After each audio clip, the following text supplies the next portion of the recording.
What's up, boys and girls? Welcome back to the Steep Stuff Podcast. I'm your host, James Lariello. And guys, let's get into it. I've got an awesome episode I'm so excited to bring you with none other than Miss Oakley Olson, the trail running phenom in 2025. Trail team elite selection is on the pod. Oakley is best known for being a standout both on the track and on the trails as well. Last year, she had a very serious finish at the U.S. Mountain Running Champs at Cirque Snowbird, where she took 8th overall female, as well as the first collegiate female in that race. Absolutely crushed it. She also set the FKT on Mount Timpanogos. I don't know. I'm not a Utah guy, but Mount Timp, that everybody calls it. Pretty rad. Yeah, guys, I'm so excited to bring this one to you. Oakley is a rising star in the sport and someone who I'm really excited to watch like her career just kind of explode over the next couple of years. She will be racing at Sunapee, and I think she'll be at Broken Arrow as well. So excited to see where her career takes her and where and what she's able to do in 2025. Hope you guys enjoy this one. It's a favorite one of mine, none other than Oakley Olson.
Ladies and gentlemen, we are live. Listen up, guys. The Steep Stuff Podcast is brought to you by Ultimate Direction USA. Guys, I am so excited. UD just dropped their new Race Vest 6-liter and Ultra Vest 12-liter in two beautiful aesthetic colors. You guys got to check these new vests out. They're dynamic in ways like that you just have never seen from an Ultimate Direction vest. Very stretchy, lots of storage, beautiful aesthetic colorways coming to you in a new, like a white and blue and an onyx and green. Just absolutely beautiful vests. I think these ones are just like some of the best products we've ever dropped, and I'm so excited for you guys to try them out. Hop on ultimatedirection.com and use code SteepStuffPod. Again, that's SteepStuffPod for 25% off your new vest. I mean, they're already affordably priced, but 25% off is just going to make it so much more affordable for folks in an already increasingly expensive trail running environment. So hop on ultimatedirection.com, get yourself a new vest, a pack, or any hydration solution, and let me know what you guys think. Oakley Olson, welcome to the Steep Stuff Podcast. How are you? Hi, thanks for having me. I'm doing good. How are you? I'm doing good. It's a good day. Got a good workout in, getting some work done. It's it's middle of the week. It's almost Friday, so not much to complain about, right? Yes, definitely. Sounds about like my week. I race steeplechase tomorrow though, so I'm excited for Friday. It's going to be good. Oh, nice. How's your collegiate season going? It's going really good. UVU actually just came off of their first WAC indoor conference title this past season. So it's the first time UVU women's team has ever won indoor. So that was really exciting for our team. And we won cross country as a team. So it's exciting going into outdoor. Our coaches have some pretty big goals to try and defend that title. Nice. All right, so we'll back this up a little bit for the audience. Maybe just introduce yourself and give me like the 5-minute elevator pitch on what you're doing right now running collegiately. Yeah. So my collegiate career started at Boise State University. I was running there for a year and a half, and then I transferred to Utah Valley University. My favorite event is steeplechase. I qualified for regionals last outdoor track in the steeplechase. So this year I'm hoping to qualify for regionals and then to go to second rounds at nationals in Eugene, Oregon in June. I've been a part of the cross country, indoor track, and outdoor track teams for all those years. UVU women's team, we went to nationals, not this past fall, but the fall before, and we placed 23rd. This year, we were the first team out, and we were really sad about it, but that's okay. Being in the mountain region, you never know how it's going to go. Competitive. So It's been pretty exciting. Nice, nice. What's your story with running? Like how old were you when you first got into it? Yeah, I was a freshman in high school, so I was a soccer girl growing up. I did swimming, soccer, softball. And then I remember we did like a 2 mile time trial on the outdoor track one day for soccer practice. And the cross country coach saw me running with all the girls. And they told us if we got like below a 14-minute 2 mile, then like you could maybe make varsity. And I think I came in running like a 13:30, and I was like the first girl to cross. And I felt pretty good. I did not have the skills to be varsity. I was definitely a JV player. But I was like, wow, I can run. Like that's something I can control. And the cross country coach came over and he was like, hey, you need to join the cross country team. And I was like, no way. Like cross country is like terrible. Like that sucks. And then I went to a practice and all the kids were so nice. And it was way more fun than soccer. And I just immediately dove into it for the rest of high school. So I guess I was around 14. Oh wow. What position did you play on the soccer field? I was outside back. So the one where you just have to chase people, take the ball, and then kick it way up. The one with no dribbling. You don't have to have like any actual skills. You just have to be faster than the other person. Yeah, I had zero skills at soccer. That's why I think I liked running so much, was because soccer just required like too much finesse and like too much like athleticism. I don't know.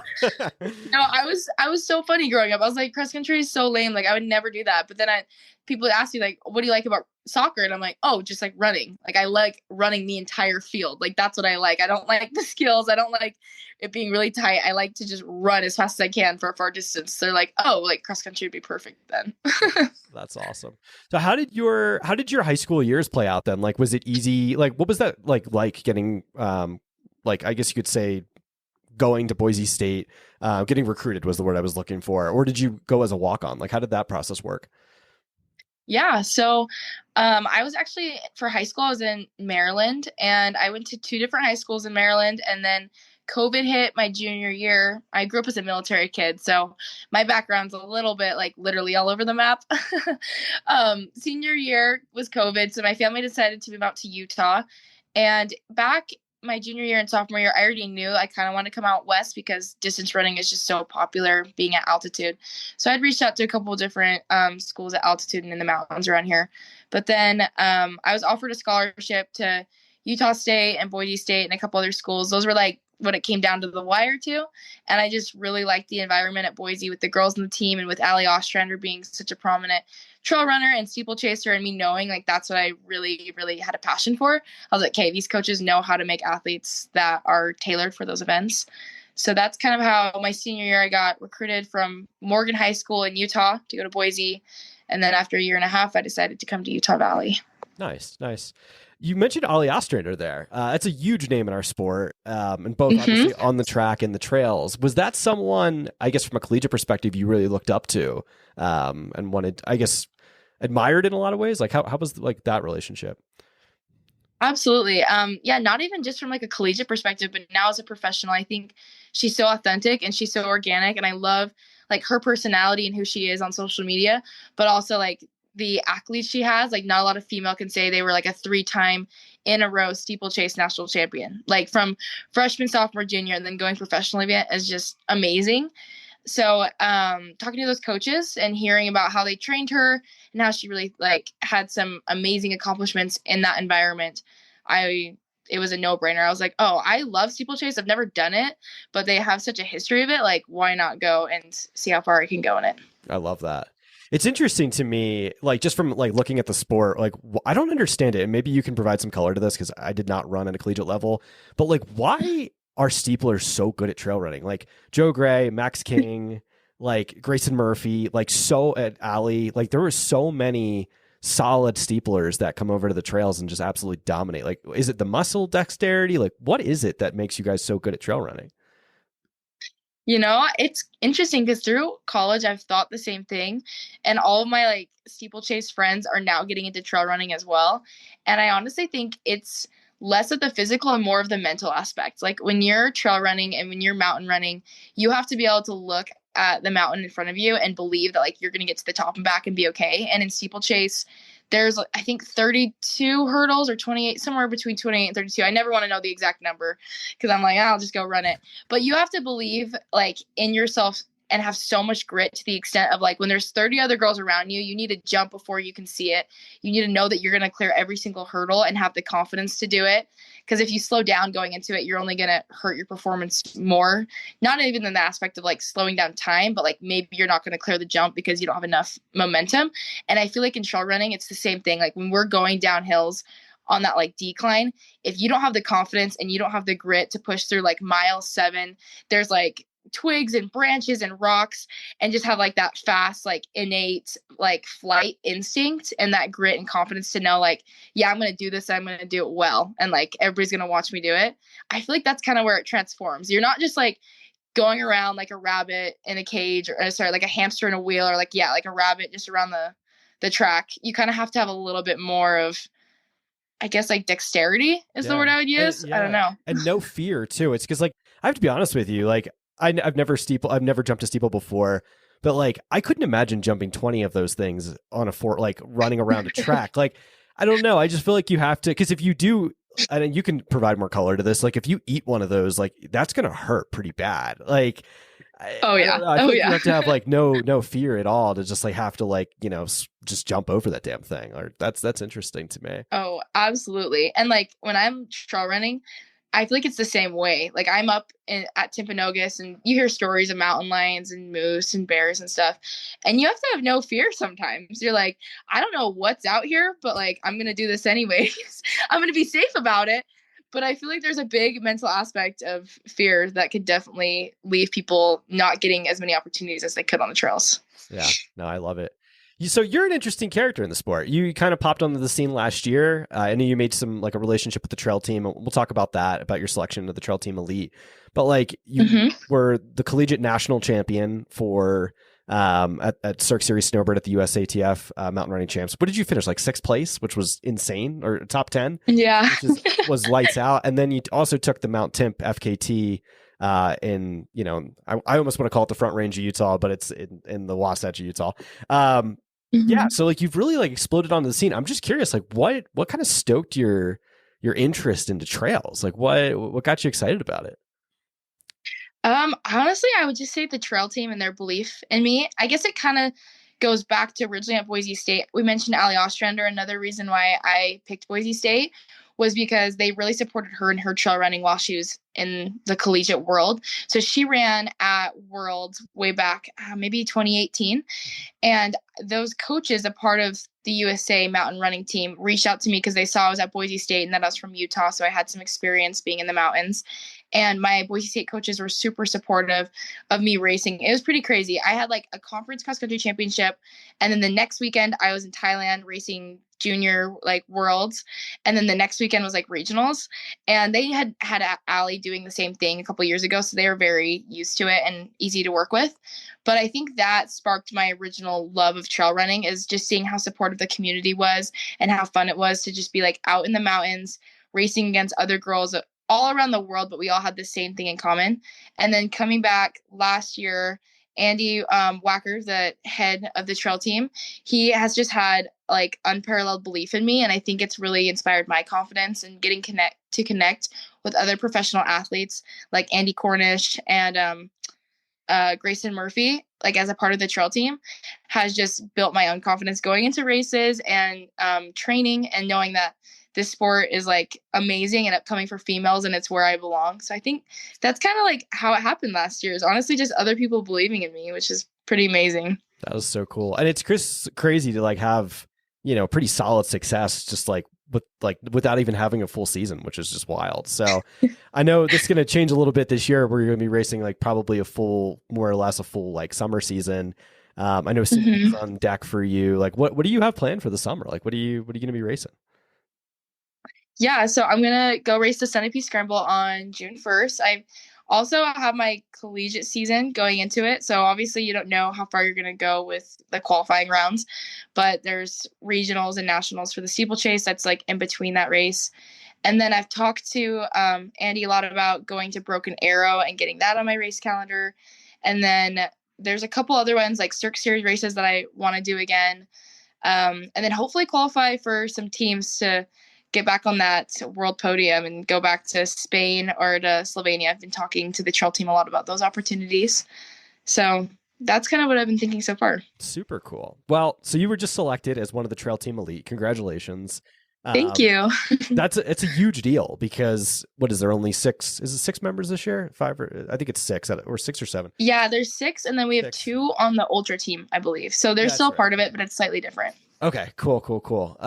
Yeah, it's just like such an amazing honor considering how many people applied and like what it's like to be on there now. Like I was just talking to Hawk the other day because he made the team. We just had an interview with him, and we'll interview the rest of the team in the upcoming days. But yeah, what does that mean to you so far? I mean, like that's obviously a huge deal. Like, what do you think about it? Yeah, that was my biggest goal, I think, coming into this year. Like, I just wanted to continue that relationship with the trail team. And then last year, we had like Sadio on the elite team, and we had a couple other girls, and I just looked up to them a lot and their performances.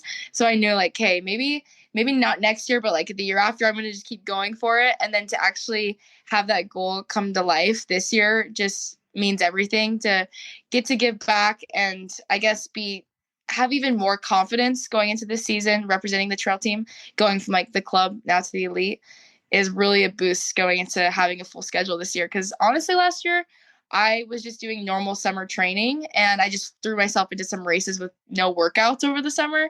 So now having Andy's support and the rest of the elite team to hopefully go to some camps, work out with, talk to, have support at the races, it's going to be a whole different summer. I'm excited. So cool. I didn't ask him about this particularly, but maybe you could spill the beans on it. Did he tell you guys where you're going to be having camps yet this year?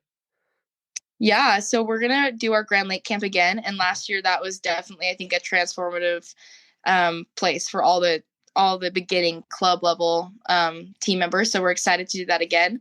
And then there's going to be a camp in Lake Tahoe, and then hopefully there's going to be a camp in Canada in August. So that would be amazing. And then there's a big supportive camp going on in Europe. I don't think the exact, I guess, deadlines or time frame is there yet, but he's planning on one being in Europe again, because last year there was a Switzerland camp. So he's doing something similar this year. Very cool. No, so you went to the Grand Lake one last year, is that right? Can you talk about that experience a little bit and just like what that meant to you to get to like run with all these incredible athletes and network and just make friends out of it? Like, what was that experience like? Absolutely. Yeah.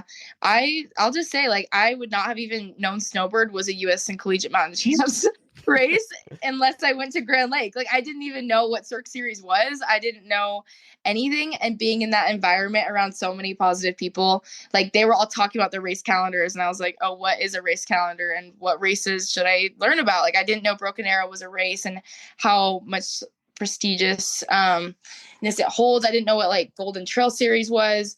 I learned all those things just through networking at the camp. And then the workout, we did a couple workouts, so that was really awesome to see like how trail workouts are different than track workouts and how the team approaches them differently, to see how people use nutrition. That's a big thing coming from college to trail running. Is in college we don't really use nutrition on any long runs. We don't use them in any races. And then in trail, it's so important to know how to have a vest, how to have water flasks, how to, when to take gels or goos and how much carbs. Because we've got some girls like Shay. She's amazing. She's done amazing things this year. She's like the nutrition queen and she has it all down to a science. So I was just like taking notes from her. I was like, wait, so I'm supposed to do this and how many miles or how many minutes? So I feel like it was just the perfect environment for a new runner to really understand how far they could go in the sport and how to structure their training the right way to do so. Yeah, I think you nailed it there. And big shout out to Shay Aquilano. Like she's yeah, what she's been able to do in the last few seasons. Like, yeah. Let me ask you this. So I'm just out of pure curiosity. Like you see, like Cade's probably going to get picked up by somebody. I would imagine after the season. I'm sure Hawk will as well. Yourself, like, should you choose to go that route? Like, does that something that like excites you is to like, now that you know that there's opportunities on the trails to go run professionally, like, is that like a goal you would be excited to chase after this? Absolutely. Yeah. Ever since I was a little girl, I always know I wanted to like make sports and athletics my passion. I just didn't really know how. So that was soccer for a long time. And then it became running. And then through college, I've always like daydreamed of becoming a professional athlete. And ever since I've been more involved in the trail world and I've seen how much of a platform female trail runners have and how much of an impact they can have, I think it's amazing. And that's exactly what I want to do. So that's kind of why I could have a fifth year on the track, or I could go all in on the trails after the summer. And it's really tempting to just go all in on the trails because the opportunity to be a professional athlete and to be able to give back to the sport and also compete at such a high level is something that I think I've been training the past 8 years for and absolutely want. Super cool. I mean, hey, like Anna Gibson, there's a lot of like stout ladies that run on the track and the trails too, and like still compete. So Absolutely. I feel like there's that opportunity now to do both, which is like really cool. I don't ever feel like that was a thing in our sport until like Grayson kind of came along and like, kind of paved the Yeah. way and made it like where you do both of those things. So Yeah. yeah, I just love that's an option even. I see a lot of Yeah, I'll join Grayson and Allie in the steeplechase and trails. There's no in between. It's just steeplechase and trails. There you go. That's right. That's right. What does Anna run? I don't even know. I just see a lot of these Brooks athletes that kind of double up on the trail and the track. It's just so interesting to me. Like, I don't know, I've been kind of blown away by the Brooks team like the past couple of years, like just investing so much in sub ultra. To that point with sub ultra, is that what interests you more? Like more of the shorter distance, like maybe Golden Trail Series races, and as you kind of get into the sport, like the Cirque Series and things like that, is that more of the interest, or will you go like the Shea Aquilana route and start running like 100-mile races? Like, what are your thoughts on that? I think the sub ultra route is more of my route for right now. I do enjoy like the Snowbird Cirque Series was like 100% my race. I loved how it was a little bit longer than college. Like I think it was just over 8 miles. And kind of similar to like when I ran Timpanogos, I love it when it's like in that range of long distance. So it's like longer than a 5K, but it's not quite 100 miles. Yeah, yeah. But then it's like really steep. I love it like when you go up and down, and like when the hard part is just like how fast can you get from the top to the bottom. I think those types of races are my favorite. So maybe sub ultra for now, but I definitely wouldn't mind doing a couple more marathon distances under my belt because I've never done that yet, and I think that'd be cool. Yeah, I'm excited for you to mix it up. I mean, especially the Cirque, like that's my first love is the Cirque Series. Like I'll probably be racing all of them this year. But the Yes. Trail Series races are sick too. Like I don't know. I Mhm. just think that we, from a sub ultra perspective, and like with the sport growing enormously right now, there's just a lot of options, which makes it kind of nice. And if you like, for instance, like the steeplers tend to be really good at technical stuff for some reason. So like there's technical options, but there's also really fast stuff. So I just feel like there's options in general. You should see if they can get you into the Broken Arrow like ascent, like the VK race. That would be sick. Because I'd be curious to see how you could do there. I think I applied for it, so my fingers are crossed, Okay. and hopefully I can get in because I would definitely put that on my calendar if I get in. Yeah, we'll speak that one to existence. I'm sure Brandon's listening to this. We'll get that going. Let's talk Mount.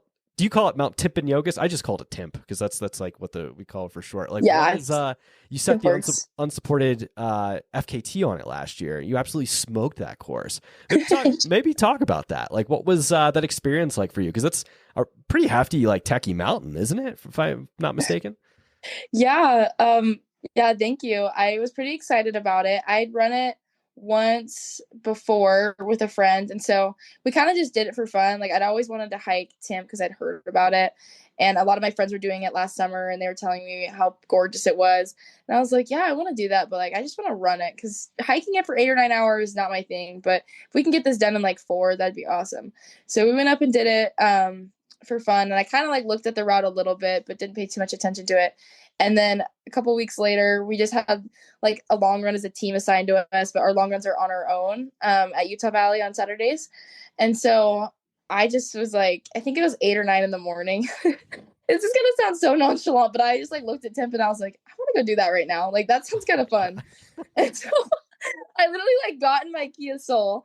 I got my vest. I think I grabbed like 2 Rice Krispie treats and like some Gator Light and put it in my little vest or whatever. And then yeah, I kind of I knew what the route was because I'd ran it before.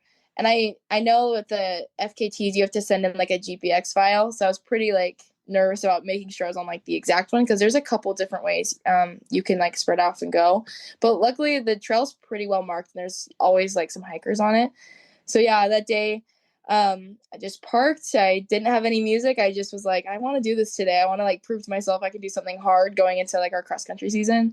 think it was like in October-ish, but it was amazing. It was really cool. There were mountain goats. There were so many amazing people on the trails in Utah County. Like the amount of hikers that I ran past, and they were like, "You go, girl," or or "What are you doing right now?" And they were like yelling. They're like, "How fast? Like, how long did it take you to get up here?" And I'd tell them like what my watch had, and they were just like, "You're crazy. Like, what? Like, this isn't real."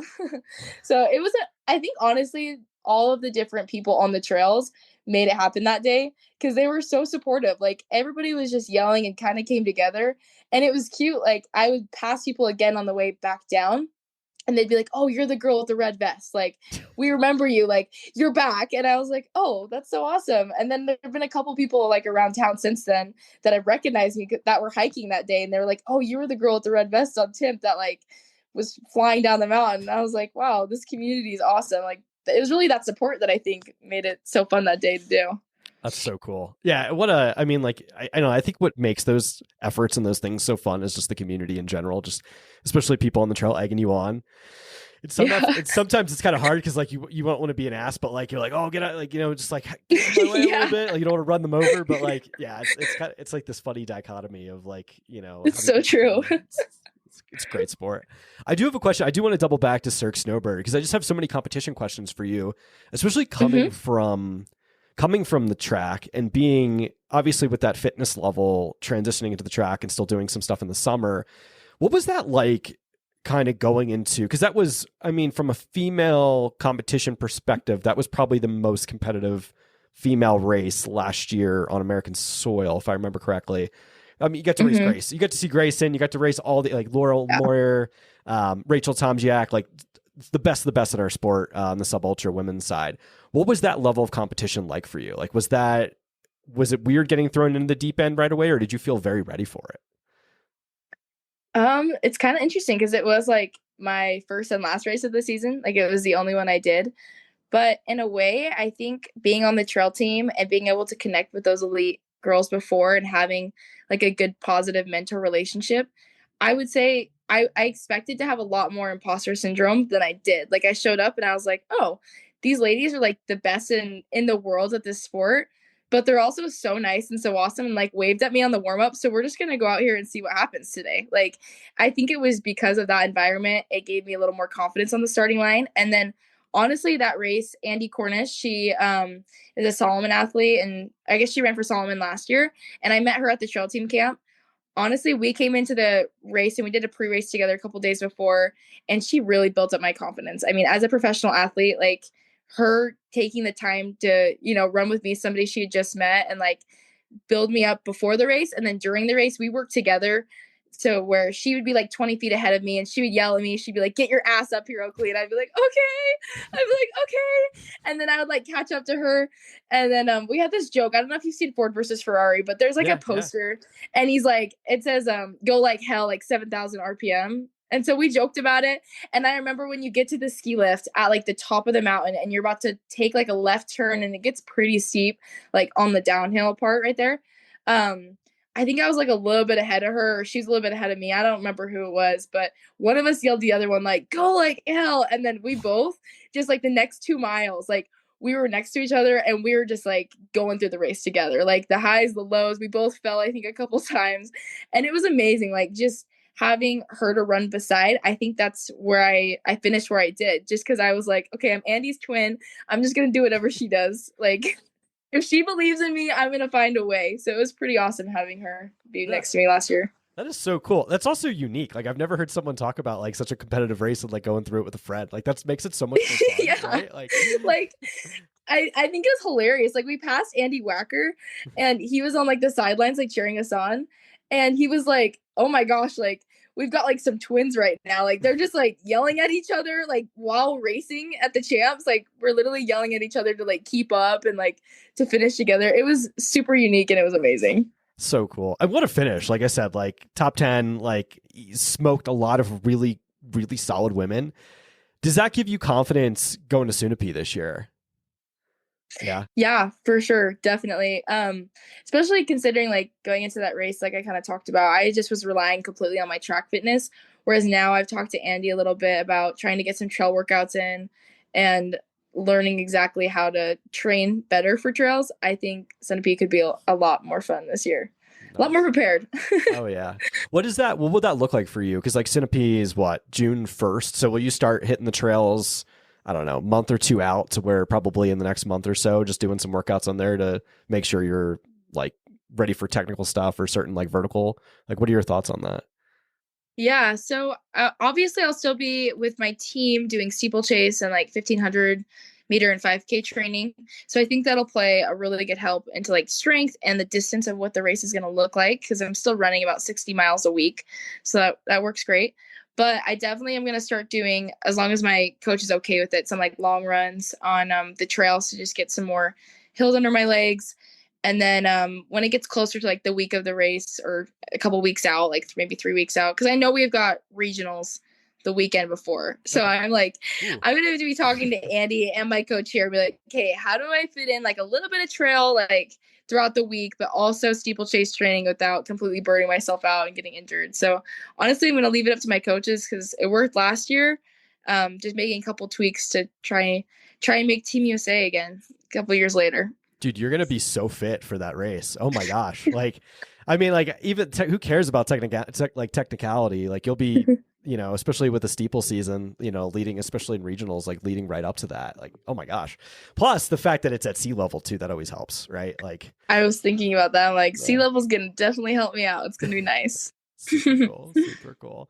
Yeah. All right. So we're at about 45 minutes, and now I want to start getting into some ending questions. I'm very curious to see who inspires you.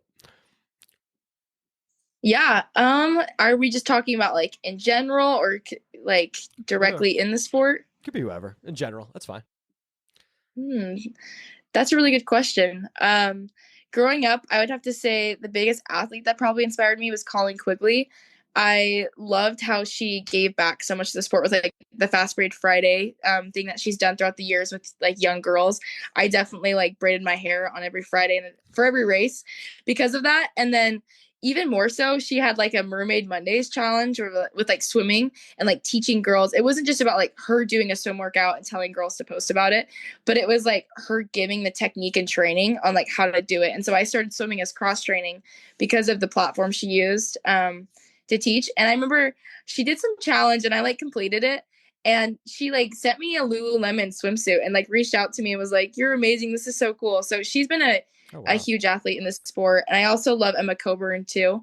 But I think overall, the biggest inspiration I have, not just in the sport, but also as like a person, is Ellie Purrier St. Pierre. Okay. What she's done, like to be a mom, come back, like make, get Olympic goals, come back to the sport after having a kid. And now I think she's in her second pregnancy.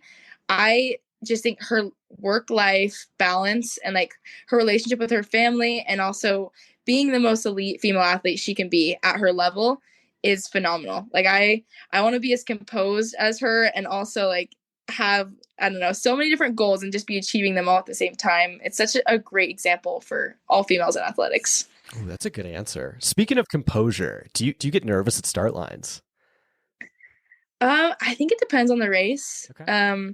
I've definitely learned how to control it a little bit more over the years. I'm a little bit more of like a fidgety, like I love to like jump around a little bit in a track race and kind of get those nerves. But I think over time, coming with accomplishments and being, especially like a senior now, it's like year 8, I guess I've been running. There's a little bit more inner confidence that I didn't have when I was younger, but definitely it's taken that over the years. Very cool. Very cool. Do you, what's your relationship with competition? Because you seem like, I don't want to say lighthearted, but like you seem like just like you're having fun, right? Which is like, I meet so many people that are so serious, but like, I don't know, I feel like you have to, I don't know, I feel like, remember, this like sport is fun. That's the whole point of it. But are you a super competitive human, like when it comes to that stuff? Yeah, that question sparks like 2 kind of funny things that come to mind. Have you ever heard of like there's like the golden retriever and then there's like the black cat type personalities? Yeah. I feel like a lot of people, they look at me and they're like, "Oh, she's a black cat. Like she's gonna, I don't know, tear me to shreds if I look at her the wrong way." But if I like start opening my mouth, I'm like 100% a golden retriever. Like all of like the girls I run with, I want to be best friends with. I want to like meet up with them and go train with them on the weekends. Like obviously in the moment of a race, like I want nothing more than like to win and to get it done. and to like kill myself trying. But then it's like, as soon as it ends, the sport is amazing because of how positive and like the culture that we create. And so I think it's awesome to be really competitive in the moment, but then also have like that short memory of like after a race. It's all about the connections and the relationships we have with those around us. And so I want to lift other people up in the sport and other girls and to create a community like that. That's way more important than like the time I run that day. So that's an I guess amazing. that's kind of my approach. That might be the best answer I think I've ever gotten for that question. The reason I ask is because, like, I don't know, I find that like there's a certain camaraderie you have with people, like when you're absolutely smashing yourselves to like complete a goal, whether that's to finish on the podium or to finish last place, whatever. You know, it's this certain camaraderie that you get with your competitor, and like you're kind of like bonded after that in a lot of ways, and that's how you become friends. I don't know. I think that's the absolutely the beauty of the sport, right? Like, yeah. So I don't know. This is the greatest sport on earth. I say this every podcast, but yeah. Okay, so you're getting ready for a race. Could be a hard effort. Could be competition. Are you a music girl? Like, do you listen to music before an effort? Oh yeah, definitely. Not on like a warm up with my teammates, or like if I'm, like at Cirque Series, Andy Cornish and I warmed up, so we didn't listen to music. We were just kind of like chit chatting and taking in our surroundings. But maybe like an hour out, so like before the warm up, or like 2 hours out, I'll have my little like pre-race warm up music that I like to listen to. Nice. What song? What are you listening to? Like, what's your favorite song? Oh my gosh, there's a song by Eminem I always play. I'm like, I knew this question was coming when we started talking about music. I'm like, what is the song? It's his like famous rap song where he talks about Lose Yourself. Phenomenal. Lose Yourself. That's the one. Cool. I was gonna just start rapping it, but good thing we're saving that for people. Go for it if you want. No, I am no rapper. So yeah, Lose Yourself by Eminem, or like Spice Girl. I love to throw on that song sometimes because it talks about being like an athletic girl. So I'm like, okay, I'm a Spice Girl. I'm gonna go spice it up right now. But I don't know, Kendrick coming out of the Super Bowl. I've had some Kendrick songs like before like my indoor track races, because those races are brutal. Like you're just like a hamster in a cage, just like around and around and around. It's not a fun, pretty trail mountain. So I like really got to get like locked in. So some Kendrick here and there too. Kendrick, I can get behind that. That's not bad. It's good choices all around. All right. Last question's a dumb one. I usually ask like Bigfoot, aliens, AI, stuff like that, because you're still in college. I'm so curious to think like what do you guys like? Do you guys like you use AI for everything now? Like for like ChatGPT for stuff? I was literally just playing on my phone 10 minutes ago and like, or 20 before we started this podcast, and like asking ChatGPT like stupid questions about, I don't need to say it on the podcast, but like funny stuff. But like, do you guys Let's unpack that? What's chat gonna ask? Dude, you can ask it anything. Like I was asking it to draw me, like I was asking, like literally ask, can you draw me a picture of Bigfoot? And then I said, can you draw me a picture of Bigfoot on psychedelics? I shit you not. And it gave me like the coolest photo like ever. Like, oh, it's kind of, oh my gosh, that's hilarious. Like, this is amazing. Like what can't this thing do? Anyway, do you guys use do you guys use ChatGPT for like everything in college now? Like, how does that work? Yeah, that's a great question. I think it's kind of crazy because AI has come into like the educational workforce, I don't know, in the past year, maybe 2 years. So I think a lot of professors are trying to restructure their courses to really find how it can benefit students without like adhering to their education. So it really depends on the class. Like my writing and English classes, and even like grad school like applications, they're very against like any use of AI. Like there's very adherent rules to it. But then it's really interesting in my accounting classes, and even now working as an accounting professional, we're utilizing AI just to make our processes faster. So like the automatic processes, or to try and understand, like I've been doing accounting. I've not been doing any software engineering or coding, but it's pretty awesome when I can go to ChatGPT now and say, hey, can you teach me how to code SQL for this thing that I'm doing in like Microsoft Azure? And it knows exactly how to explain it to me. Whereas if I were to, try and read a textbook or talk to somebody else about it, I think it would take a lot longer. So I've used it in my accounting software classes at Utah Valley University. I've had a professor that's kind of been the first one to pave the way using AI in business and universities, and it was amazing because now I use it at work all the time. But it's definitely only specific things, not like actual writing assignments. But if you're trying to teach yourself how to code, how to do new software, then it's been super helpful.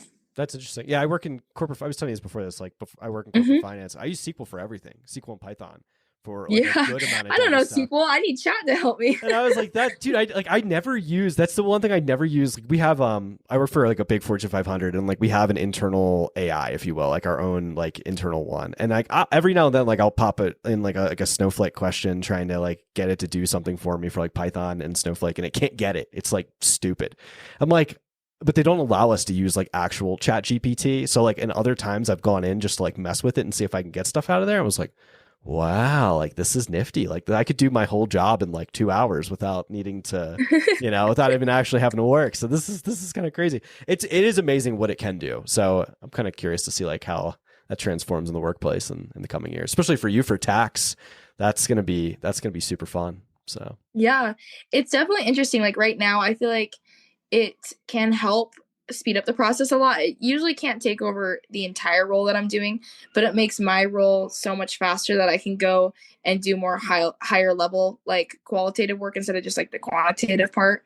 So now you can do some more, I don't know, tax planning and looking forward to the future than just filing a K1. Like it can now read some of my K1s, and it does have mistakes for the tax forms that I'm giving it, but it's so helpful. It makes the job so much more monotonous when there's an automatic process that AI can help you with. So as long as you know how to make AI your friend and how to talk to it and use it and be able to talk to it in the ways you need, I think there'll always still be jobs, but it is a little bit scary sometimes when it is really good at what we know how to do as well. yeah. I talk about this. I'm like a broken record about this on the podcast. Like I've debated tons of PhD people that I've had on that are like runners, and like we go back and forth, and I'm just like, are you sure it's not going to take everybody's job? Like this seems like very kind of intimidating, but who knows? I don't know. I try to be positive through the whole thing, but we'll see. All right. I know it makes some good training plans, meal preparation. It does everything. Even some like low-key therapy sometimes. My roommates and I joke around. We'll be like, hey, I just had this dream, like interpret this. Yes. It's crazy. I ask it questions all the time. Like I was just asking it like, are you sentient? And it's like, no. I'm like, how do you know you're not sentient? Like, I'll just like play with it for like 20, 30 minutes at a time. It's really interesting. Yeah. It's kind of like AI abuse if you think about it. Cause like I ask really like mean and stupid questions. I don't know. All right. So I got one last question for you. It's usually the dumbest one and the silliest. Do you believe in aliens? I think that's my question. 100%. No, I was hoping you were going to ask me about Bigfoot or aliens because okay. I'm kind of a conspiracy theory girl. Like really? I think there's so much out there that we don't know about, and I think it's so fun to debate with people. Okay. All right. So you do believe in aliens. Like you think they're among us? Like you think they're like, what's your take on this? Like, dude, especially because you're a Utah girl, like you guys have, what's that? Skinwalker Ranch. Skinwalker Ranch. Yeah. Yeah. Skinwalker Ranch. Oh my God. Every time I've driven to Salt Lake, I've like wanted to go go out of my way to go to Skinwalker Ranch or like drive near it. But I'm like kind of a wimp about it. I don't know. I don't want to bring back any crazy shit. No, honestly, it was super interesting. I was doing an entrepreneurship class, like where they bring in a famous entrepreneur to UVU every single week, and you sit down and they tell you their story. And we had Brandon Fugel. He's a huge real estate developer all across Utah. He's definitely a millionaire, potentially a billionaire at this point. And he just bought Skinwalker Ranch because he was like obsessed with the fact that like he could prove that like what everybody is saying is wrong. And he stood in front of our class of like 300 people, and he straight up was like, I have nothing like to prove here. Like I'm bringing on Discovery Channel and all these different things to like film what's going on. Like I could lose all of my credibility, all of my business relationships over saying this, but like there are aliens and they're real, and like what is going on at Skinwalker Ranch, he's like, I can't even describe it. You'll have to like see the evidence and how the scientists explain it. But he talked about like seeing UFOs with his own eyes and stuff. And it's crazy when you have such like a professional come to your university and talk about it. I think it's insane. I don't know if they're like among us every single day, but I definitely think we're not the only human life force like in the universe. I think there's other forms of life, and we just don't know about it enough yet. Just like how the ocean is only like 7% explored. Yeah. Like what else do we got in our own ocean? Why did NASA like go from studying the ocean to all of a sudden running to space, trying to figure out if we can move to Mars? Like what's going on even in our own ocean? I don't even know. Oh my God. This opens up. I could do a whole nother podcast with you. Oh my God. Yes. What's the one conspiracy like you're the most interested in? Like Bigfoot, aliens, JFK, like what's the dude? There's so many good ones. So many. There was some guy that went on Rogan that like had me convinced for like 2 months that we didn't go to the moon. I was straight up convinced. I was like, there's no way we went to the moon. Like after thinking about it. I've asked my little brothers about that one because they're obsessed with space too. And so I've like poked my little brother Lincoln. I'm like, do you really think we went to the moon? And he's like dead set on it. But there's a couple good documentaries out there that could say otherwise. It's so funny. My grandfather worked for NASA back in the day during the 60s, and he helped develop the lunar module, like the landing one that the astronauts used. So I mess with him all the time. I'm like, Pop, we didn't go to the moon. And he goes nuts. Like he loses his mind. He gets so mad at me. Like when I say that, he's like, you're an idiot. You're a conspiracy theorist. What are you talking about? Oh, yeah. I just do it now just to mess with him because he's 80 something years old, which is kind of funny. Yeah. But like, I don't know. Like, yeah, it's interesting. I don't know. I think there's a lot of good ones out there. I think it's always important to ask questions. That's what I tell people, you know. Definitely. It always comes from somewhere. Like everybody thought the Kraken was crazy until we figured out the giant squid. So, you know, like all the different stories. I think the most interesting one is probably Bigfoot because I'm a Christian, so I believe in like the Bible. I'm a member of the Church of Jesus Christ of Latter-day Saints, and it talks about Cain and Abel in the Bible a lot and how he was cursed. So I'm like, low key, is Bigfoot Cain from the Bible? And were there other people that could have been cursed too? And there's lots of Bigfoots out there. I don't know. My dad also, he's a UPS pilot. See, I could go on and on about conspiracy. He's got this buddy, and he owns this big plot of land out in Alaska. Like he built this cabin on this like remote lake, and they've been in a cockpit for like 20 hours talking about this story. And I would need a whole nother podcast to tell you the things my dad has heard from his buddy in the cockpit. Like he definitely has a bunch of Bigfoots. Like I don't know doing what on his property, and this guy is dead set on like the best fishing spot, so he won't give it up. But like his wife will not go, his kids will not go back. Like every single guy he brings out to help build his cabin, like run away scared as a cat. And he is like ex-military. Like he's bringing Navy SEALs out onto this cabin to try and build it so he can go fishing up there in the summers, and he can't bring anybody back. So I think for sure there's something to all those stories. Yeah. I mean, that's the thing. Like you see, like it's always when you have like the repeating, like people won't go back. Like, and it's not just one person, it's many. It's like, well, what is there? What are you running into in the woods, man? Like, what is that? Yeah, yes. I love that stuff. I ask people about the Bigfoot question all the time. I want to believe so bad. Like I want Bigfoot to be around. I don't think he's in Colorado. I don't think he's in Utah. Maybe not. Maybe he is. I don't know. But like he's somewhere for sure. Like maybe in the Pacific Northwest. Or Alaska's a great place. There's like 10 people in Alaska. Oh, it's a great place. There's enough fish out there. Like just blend in with all the grizzlies. That's right. That's prime territory. Or maybe they wrestle and like fight the grizzlies for fun. Like, you know, like let me just choke this grizzly out and establish dominance. I don't know. Yeah, I can see it. Well, Oakley, great conversation. Thanks so much for coming on the podcast. Obviously, this is the first of many conversations. This is just a highlight one to announce your trail team, because we're going to do like a whole like a solid week I'm going to book, and like it's just going to be everybody coming out at once. So all the whole trail team will be announced. So we'll definitely talk at Sunapee, and I'll have you on before the Sunapee episode as well to talk about your pre-race. So should be fun. Awesome. Thanks, James. I'm looking forward to Sunapee, and I'm looking forward to getting to talk with the whole elite team with you as well. Awesome. Thanks so much, Oakley. Appreciate it. Yeah, thank you. Bye.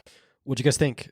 Oh man, what a fun episode. Want to thank Oakley so much for coming on the podcast. Fun conversation, and just really excited for what she's able to do in 2025. Want to wish her the absolute best of luck as she takes on the U.S. Mountain Running Champs in the Classic coming up on June 1st, as well as she finishes out her track season, her collegiate track season, which is awesome. So guys, before you get going, hop on Instagram, give Oakley a follow. You can find her at oakley.olson on Instagram.